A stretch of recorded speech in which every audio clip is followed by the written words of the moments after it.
Pessoal, vamos dar início então ao PET 2, do segundo ano do ensino médio, e a semana 1 já começa com uma questão de interpretação de texto e com um texto complexo, né, que é o texto-lei. Né? Complexo porque tudo que envolve a área jurídica geralmente é bastante intrincado, né? A própria linguagem também é muito formal, tá? Linguagem muito formal. Porque é lei, gente. Se tem uma coisa que é formal, né? É lei, tá bom? Tem que ser tudo muito bem delineado. As palavras não podem ter ambiguidade, né?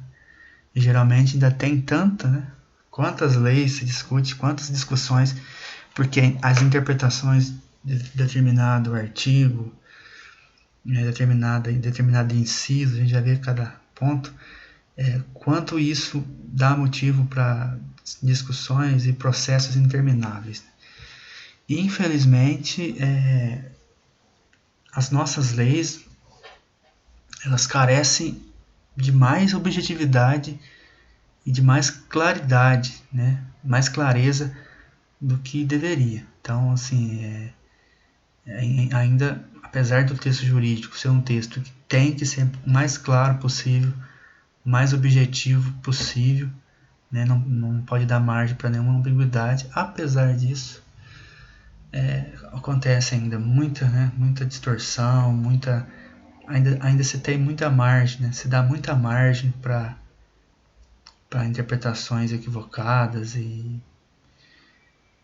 ou para se discutir uma coisa que parece que não está claro. Então, assim, às vezes não está mesmo claro. Então, assim, as brechas de lei, né, que a gente vê falar muito disso, as brechas da lei, tem muita brecha. E, infelizmente, no Brasil, né, essa é uma opinião minha, mas eu vejo, assim, os textos jurídicos brasileiros, eles carecem de clareza, eles carecem de mais perfeição mesmo, para que não se tenha, assim, tantos desdobramentos, né. Mas a linguagem é assim mesmo, né? É difícil encontrar uma linguagem clara, precisa, porque os sentidos, eles realmente variam muito, né? E depende muito de cada um que vai interpretar, do contexto. Então, o sentido nem sempre é tão claro, por mais que se busque clareza e objetividade no sentido das palavras, elas acabam muitas vezes indo para um lado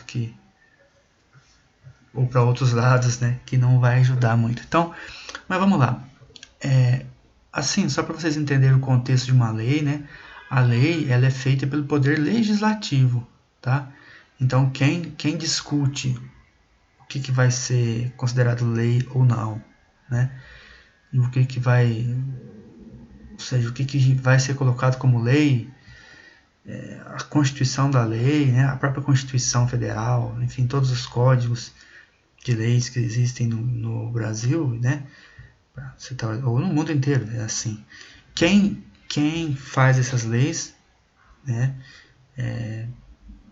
é o poder, geralmente o poder legislativo, tá? Quem que é o poder legislativo? São aqueles cargos ocupados por vereadores, deputados, senadores, certo? Eles fazem as leis, votam. Uma vez que a lei é aprovada, ela vai para o Poder Executivo, né, para ser sancionada ou vetada, certo? Então, aí o Poder Executivo, que é a presidência, né, da República, o governador, prefeito. Então, esses são os que vão sancionar. Agora, eles também podem fazer leis, né, e enviar para o Congresso aprovar, certo? Decretos, leis, né, coisas assim mais um pouco mais práticas, de questão de administrativa mesmo. E o poder jurídico, né, que é o terceiro poder que a gente fala, ele vai então zelar por essa lei. Ele vai aplicar a lei e vai interpretar a lei, certo? É por isso que a gente vê às vezes tanta interferência, né, do poder jurídico em outras áreas. Por quê? Porque cabe a eles interpretar e guardar a lei, então muitas vezes eles podem olhar e falar, não, isso aqui não está sendo, a interpretação não é essa, é outra. E aí é onde muitas vezes tem um certo conflito entre os poderes, né? Hoje no Brasil a gente está enfrentando muito isso. Existe um grande conflito aí entre o poder legislativo e o poder judiciário, né? Falei jurídico, na verdade é judiciário. O poder judiciário, né? E o próprio poder executivo também, né? Então, assim, o diálogo entre esses três poderes hoje no Brasil está muito acirrado, assim. Por quê? Porque a questão política, né, do poder mesmo, é que está falando mais alto. Ou seja, falta esse entendimento dos três poderes para que a gente tenha as coisas funcionem melhor. Mas aí, como eu falei, a própria lei também já não é muito boa. E vocês sabem como é que é as coisas no Brasil, a burocracia, a falta de entendimento realmente, um querendo puxar o tapete do outro, né? E aí, mas vamos lá ao texto, que é a parte que nos interessa mais. Vamos lá. Então, o gênero textual lei, né? Um gênero textual, veja, tá? Se a gente pegar aqueles 5 tipos textuais que já estudamos no primeiro ano, o gênero lei, ele é principalmente expositivo, certo? Ele é expositivo, linguagem clara e objetiva, né? Terceira pessoa, tal. Então, muito bem. Então, você tem lá, ó, uma identificação, né? Tem sempre, em qualquer artigo de lei você vai encontrar essa questão da república aqui, né? Aí a gente tem a ementa, que é a descrição da lei, é o resumo da lei, certo? Então, é tipo uma síntese, né? Essa lei trata do quê, certo? A gente tem o que chama chamado de ementa. Aí depois dessa parte a gente vai ter, então, todo o corpo de lei, né? Os regulamentos, tudo aquilo que a lei aborda, só que isso é dividido, né, em título, certo? Na verdade são vários títulos, certo? Então você tem vários títulos, porque eles vão agrupando o negócio por temas, entendeu? Então, se você tem uma lei, aí tem um papel do Estado, tem um papel de certa instituição, tem um papel daquela outra. Eles dividem, né? Uma questão de divisão para ficar bem organizado. A organização é muito importante numa lei, senão já é difícil entender, porque é tudo muito detalhado, né? Se não tiver organizado, quem que vai conseguir ler um negócio desse? Então, aí depois a gente tem o título, tem os capítulos, certo? Que afunila ainda. Tipo assim, o negócio vai se desdobrando, gente, sabe? Vai se desdobrando e tudo vai sendo colocado em tópicos, assim, para que fique bem assim especificado e fácil de encontrar exatamente aquilo que, por exemplo, você quer interpretar na lei. Você quer ir naquele ponto, aí você vai para o título, depois você vê o capítulo, aí depois você vê a seção, né? A seção. Então, assim, a gente tem, aqui tem alguns exemplos. Então, por exemplo, você tem um título, aí tem da organização do Estado nesse título. Aí depois você vai ter a questão do Distrito Federal e dos territórios, né? Veja bem, aqui é o capítulo 5, né, no exemplo. Então, isso quer dizer que você tem mais 4 capítulos para outros subtemas, né, ou subtítulos dentro desse título de organização do Estado. Então, ou seja, tudo aquilo que envolve o Estado tá tudo nesse título 3, né? Só que o Estado ele tem várias repartições, né? Tem o Distrito Federal, aqui tem outras partes, entendeu? Olha lá, essa seção 1. Agora sim a gente chega na parte mais específica dentro da temática abordada, certo? Muito bem, aí a gente vai... Aí vem, lá, aqui é interessante, ó. Além dessas, uma lei ainda pode apresentar mais divisões que vão organizar a leitura e a compreensão de quem estiver lendo ou procurando alguma informação. Então, aí a gente entra nos pontos específicos mesmo, que são os artigos, certo? E aí é tudo numeradinho, certinho, né? 1, 2, 3, 4, assim por diante. Imagina, tem lei que tem, sabe lá quantos artigos, né? Não tem fim. Então, entre o primeiro e o 9º artigo, a numeração costuma ser ordinal. Então, por exemplo, a gente fala... Isso aqui é importante. Por exemplo, você vai falar artigo, você não fala artigo 1. Você fala artigo 1º, tá? Até o 9º. Então, artigo 1º, artigo 2º, aí artigo 5º, 6º, né? Artigo 9º. Aí quando chega no 10, aí você já não fala décimo, você fala 10, artigo 11, certo? Assim por diante. Mesma coisa no parágrafo. Você tem um parágrafo primeiro, parágrafo segundo, né? Se for só um parágrafo, esse é parágrafo único, né? Se for um parágrafo só, chama-se parágrafo único. E aí você tem os incisos, certo? Então, olha que interessante, olha os desdobramentos. Você tem um artigo, aí dentro do artigo você tem o parágrafo, e dentro do parágrafo você tem os incisos, certo?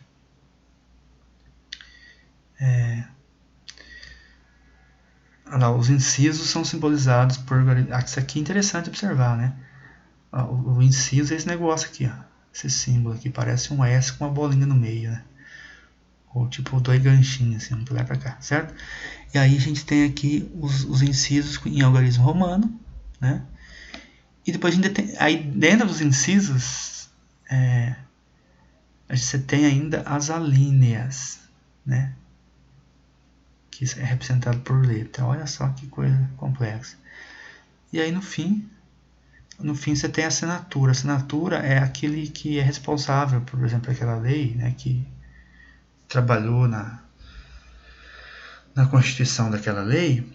Ele é o que vai assinar depois no final, porque ele é o chefe, né? Ele é o chefe do poder responsável por ela. Então, no caso, por exemplo, de uma lei que é aprovada no Senado, quem vai assinar essa lei, né, depois de tudo analisado, é o presidente do Senado, né? Na Câmara, a mesma coisa, o presidente da Câmara.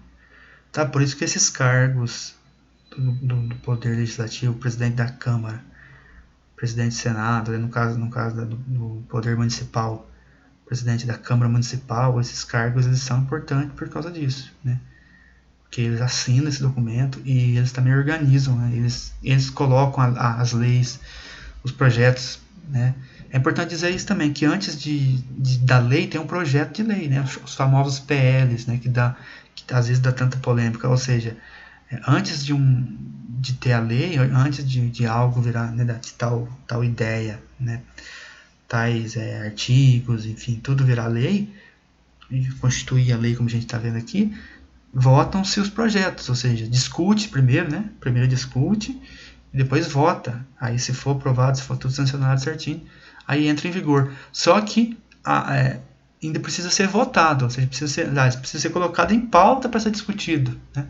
Então, e tudo isso depende muito do presidente, né? Do presidente, por exemplo, para colocar para votação. A discussão até consegue acontecer, porque a discussão das leis, dos projetos, acontece nas comissões, certo? Então as comissões elas vão lá e se organizam e discutem os projetos. Mas para ser votado mesmo, quem coloca para votação é o presidente da Câmara, né?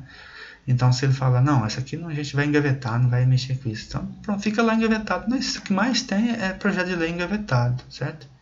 Alguns muito bons, outros não deveriam nem existir, tão ruins que são, mas enfim, tá lá, né?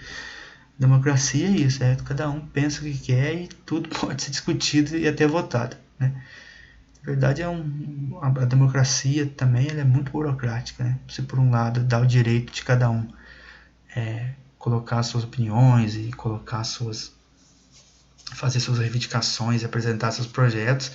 Por outro lado, também é uma confusão, cada um falando uma coisa, uma burocracia e discussões intermináveis que muitas vezes não levam a lugar algum. Mas enfim, os prós e contras, né, da democracia. Muito bem, vamos lá. Aqui a gente tem então uma atividade, né, e a atividade ela está bem fácil, assim, porque ela não traz um artigo de lei completo, ela traz algumas partes, né, e aí como o PET gosta, né, vai entrar mais nessa questão mesmo, assim, da questão social, né, o PET fala, no fundo é tudo uma questão de fazer vocês pensarem nas questões sociais, de exclusão social, de discriminação, etc e tal, que é algo que o PET, assim, que é tipo um objetivo do PET, na verdade, é esse, né? Então a gente não acaba que a gente não entra mesmo em nenhuma questão de gramática, de linguagem, nada. Fica só mesmo essas questões de âmbito social, né? De coisas que são muito mais da área de sociologia, geografia, talvez, e história, do que propriamente língua portuguesa, mas vamos lá. Leia esse trecho da Constituição Brasileira e responda o que se pede. Então aqui a gente tem, né, o artigo 3, né, Constituição e Objetivos Fundamentais da República Federativa do Brasil. Então aqui os objetivos fundamentais da República do Brasil, né, ou seja, da República, certo? Então, olha lá, você tem aqui, então, o que são esses algarismos romanos? Dentro do artigo a gente tem o quê? Vocês já lembram? Incisos, alíneas ou capítulos? Então, aí a gente tem que recordar isso, tá? Então, lá, construir uma sociedade livre, justa e solidária, garantir o desenvolvimento nacional, erradicar a pobreza, a marginalização e reduzir as desigualdades sociais e regionais. Promover o bem de todos, sem preconceitos de origem, raça, sexo, cor, idade e quaisquer outras formas de discriminação. Então, veja bem, que como eu falei, o Pet pegou bem aquela parte que é a parte que ele mais gosta, né? O Pet gosta dessas partes aí de igualdade, né? Igualdade em todos os sentidos. Muito bem, vamos lá. No Brasil, quando vemos pessoas vivendo na extrema pobreza e o aumento da desigualdade social, podemos afirmar que quais representantes anteriormente, aqui está meio mal formulado essa pergunta, tá? Podemos afirmar que um dos incisos apresentados anteriormente, podemos afirmar que há, né, algum dos incisos apresentados anteriormente está sendo ferido, ou seja, não está sendo ferido aqui no sentido de não está sendo respeitado, não está sendo cumprido, certo? Justifique sua resposta utilizando a Constituição. Então aqui é muito simples, é óbvio que vai estar sendo ferido, né, gente? Por que vai estar sendo ferido? Aqui é uma coisa que a gente pode discutir muito, mas, por exemplo, quando fala assim, erradicar a pobreza, a marginalização, reduzir as desigualdades sociais e regionais. Gente, isso aqui é claro que um objetivo da República, mas a gente sabe que esse tipo de coisa, né, gente, erradicar a pobreza, a marginalização, reduzir as desigualdades sociais e regionais, isso aqui, sabe o que eu acho disso? Eu acho que isso aqui é você querer fazer o paraíso na Terra, entendeu? Você achar que a República, né, federativa de qualquer país vai fazer isso aqui, entendeu? É uma espécie de utopia. É claro que o governo tem que fazer isso mesmo, vai batalhar por isso, vai tentar melhorar a economia do país, enfim, vai tentar acabar com lá os preconceitos, ou seja, as violências. Só que a gente sabe que a realidade é diferente, né, gente? Não dá para controlar todo mundo, cada um tem seu livre-arbítrio, as leis existem. Quantas leis que existem? Mas quem que respeita essas leis? Né? E como é que o Estado vai punir todo mundo que não respeita? Né? Aliás, o Brasil é o país da impunidade, né? Não se pune mesmo, porque não dá conta de punir, vai pôr todo mundo na cadeia, né? Então vocês percebem que é uma coisa meio utópica, né? Mas enfim, se está na Constituição e isso não acontece, então a Constituição não está sendo respeitada, né? E aí vocês vão ter que refletir um pouco sobre isso, para escrever aqui. A questão 2. Agora iremos ver um trecho da Lei de Diretrizes e Bases. Isso aqui é outro negócio utópico também, né? Essa ideia de educação para todos aí. A gente sabe que não funciona na prática, né? Não funciona, não é só porque o governo é incompetente ou coisa do tipo. Porque a gente vê que, por exemplo, a educação é um direito, mas quantas pessoas não querem estudar, né? Não querem estudar, ou seja, o governo dá livro didático, o governo dá merenda, o governo dá um monte de coisa e o aluno não quer estudar, entendeu? Então, assim, é um direito que, na verdade, o aluno não usufrui dele, digamos assim. Então, assim, não depende só do Estado, entendeu? É isso que eu quero que vocês entendam.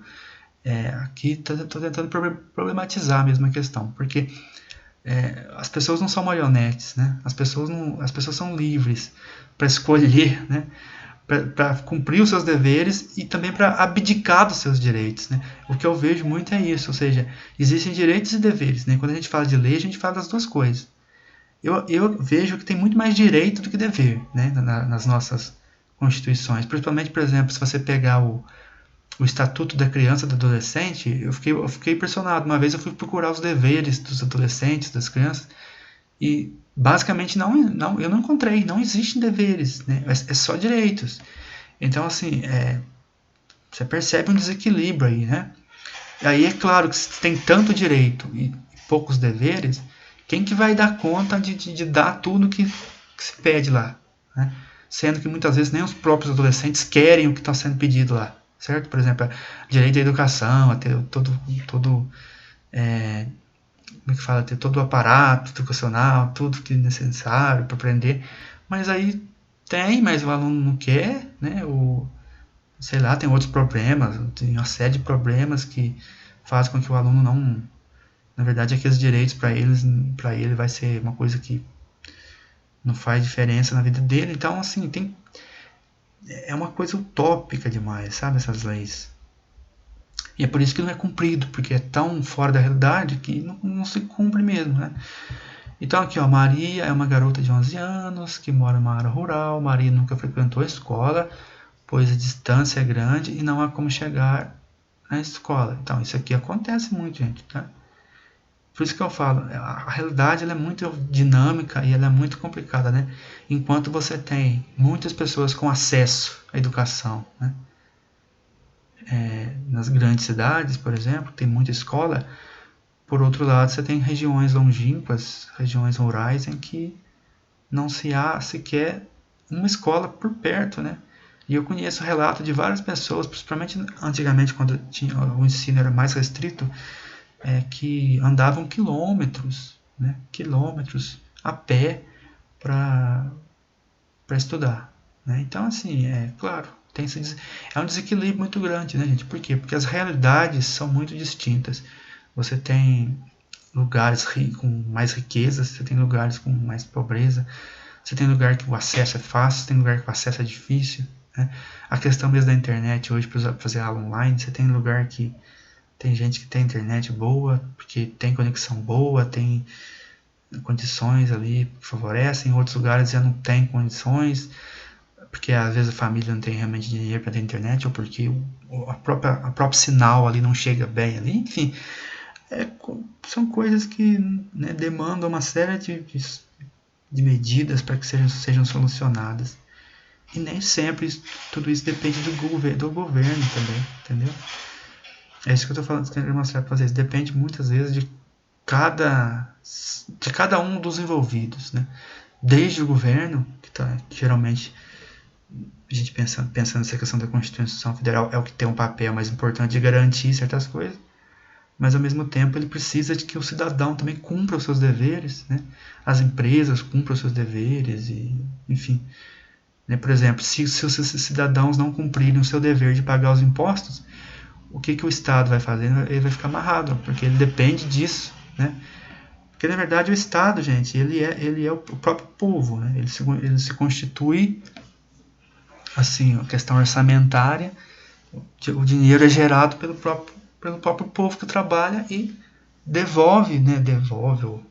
Não vou dizer que é devolver, mas devolver não, é o que abastece o Estado, é o que dá pega um pouco, que na verdade é um pocão, né? Parece que se eu não me engano, dos 12 meses do ano, não sei se 3 ou 4 meses é tudo para imposto, né? Acho que são 3 meses, 4 é muito. Mais ou menos 3 meses é tudo para imposto, certo? Então, assim, o Estado não existiria se não existissem os trabalhadores, né? Ou as pessoas que produzem, desde trabalhadores braçais, né, dos mais simples, até os grandes empresários que, enfim, que investem e fazem a economia fluir, né? Então, é tudo uma cadeia, né? Enfim, mas aí a gente já está entrando em economia. Vamos lá. Então aqui a gente tem esse textinho aqui mostrando essa realidade que de fato existe, né? No Brasil, como existe em muitos lugares e tal. Também tem outras condições que a gente poderia citar aqui que não permite, né, que as pessoas tenham direito, né? Mas aí a questão vai falar, a educação deve ser, aí tem outro, aí agora a gente entra na lei, né? Na LDB, Lei de Diretrizes e Bases da Educação. Vamos lá. A educação dever da família do Estado, tá vendo? O dever é da família do Estado, a educação, entendeu? Mas não é do aluno. Eu acho interessante isso, né? Inspirado nos princípios de liberdade e nos ideais de solidariedade humana, tem por finalidade o pleno desenvolvimento, educando seu preparo para o exercício da cidadania e sua qualificação para o trabalho, né? Então, tá vendo?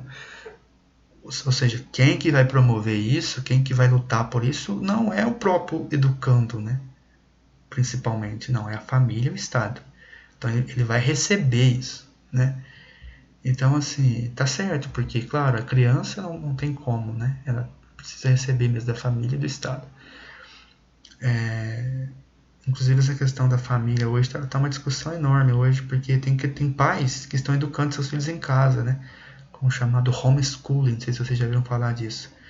Só que o Estado interfere, né? Então, quer dizer que há um conflito entre as próprias instituições, família e Estado, né? Ou seja, não há autonomia, né? Na verdade, o Estado é muito controlador, né?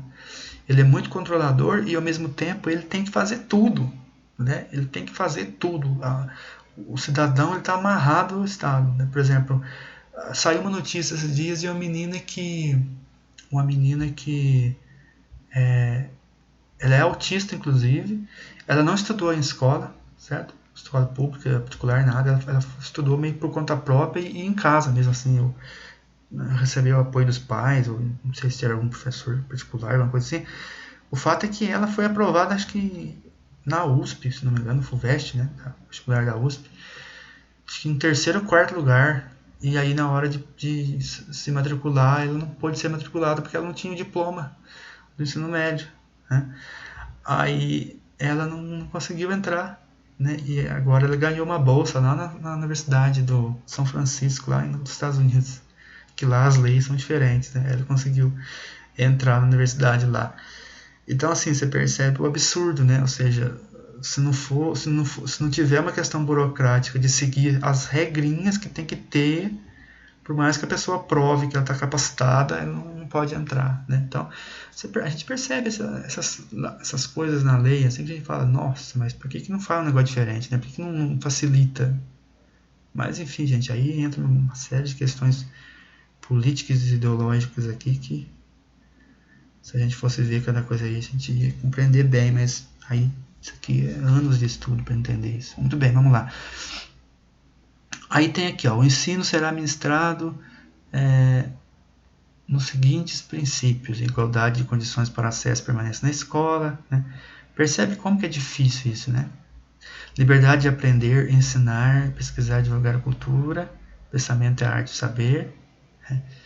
De fato, há uma liberdade muito grande, né? Principalmente por parte do aluno, eu acho, né? Por exemplo, o professor não tem liberdade de ensinar, né? Por exemplo, eu estou aqui ensinando sobre leis, né?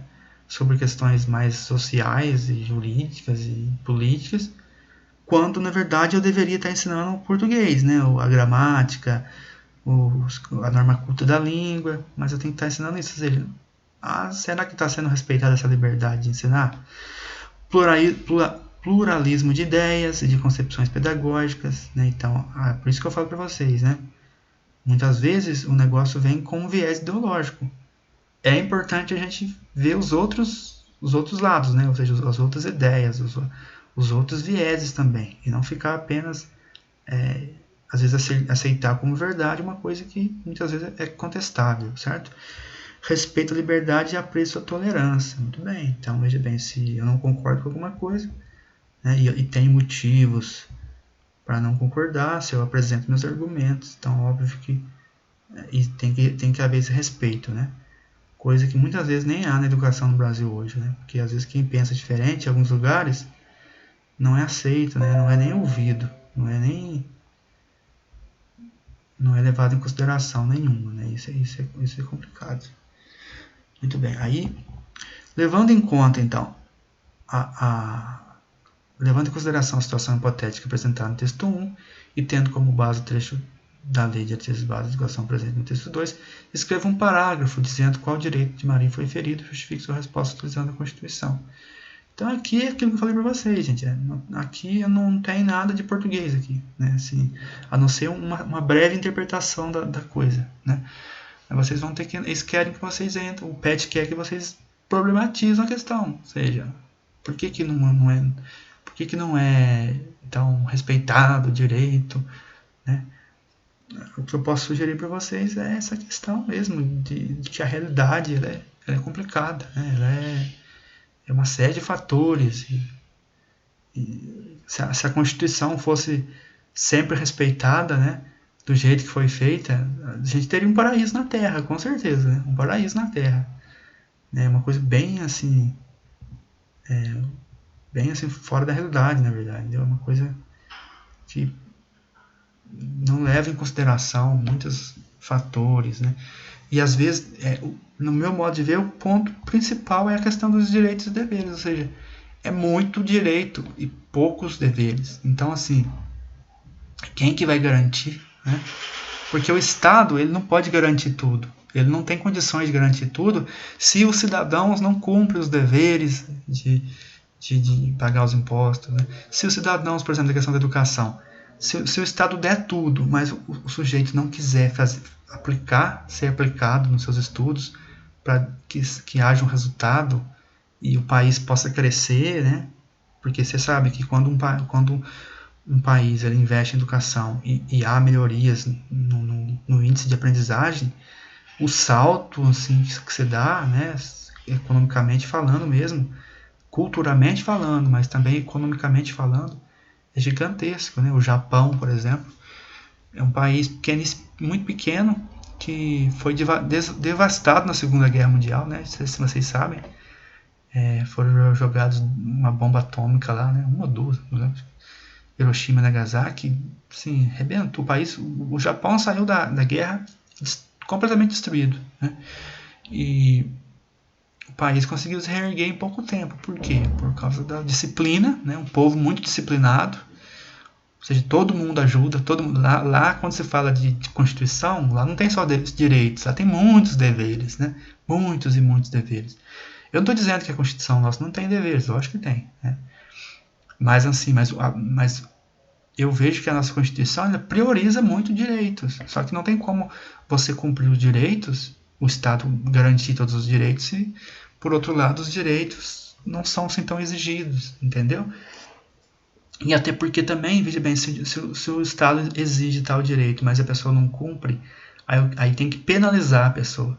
Mas aí, para penalizar também, aí a gente tem, por exemplo, o Brasil é um dos países que mais não pune, né, que existe. Então, assim, principalmente quando as altas esferas, né, ou seja, aqueles que têm mais poder aquisitivo, mais poder mesmo político, eles sempre escapam da lei, né?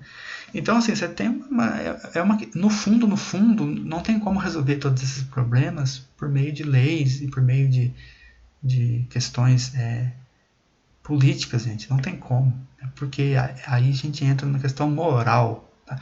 E quando você entra numa questão moral, isso depende do livre-arbítrio de cada um, de respeitar e de não respeitar, de cumprir a lei e de não cumprir, de burlar a lei, né? ou não burlar, ou seja, ser honesto. Aí você entra na questão moral, né? Ou seja, se um povo é um povo moralmente bom, ou seja, um povo que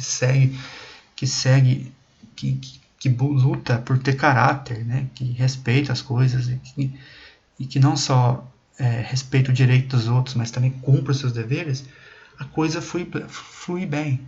Mas quando a gente tem um povo em que impera a malandragem, né? Impera o jeitinho brasileiro, certo?